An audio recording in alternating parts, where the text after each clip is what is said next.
फिल्मखौथ' नायबाय दिनै मोजाङानो जादों बयबो आर्टिस्टफ्रा मोजाङै खालामनो नाजादों जौगादों जौगाबावथों मोजां मोनदों बयबो रायजो राजाफ्रा नायबावथों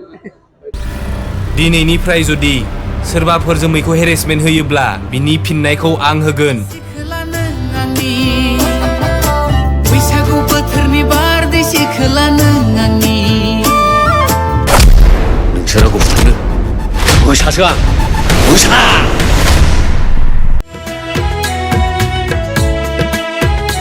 नोंथाङा गावनि फेभरेट श' नायनायाव स्ल' इन्टारनेट स्पिडनि थाखाय बानायफैबाय नामा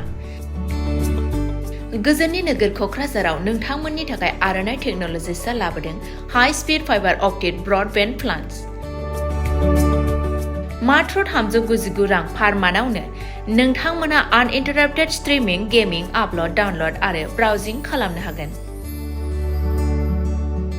आबुङै मिथिनो थाखाय गाहायाव होनाय वेबसाइटआव नायनो हागोन आरो नैबे जामबुं नम्बराव जगाजग खालामनो हागोन जामबुं नङा जाबाय 8812989283 नङाब्ला 8099554827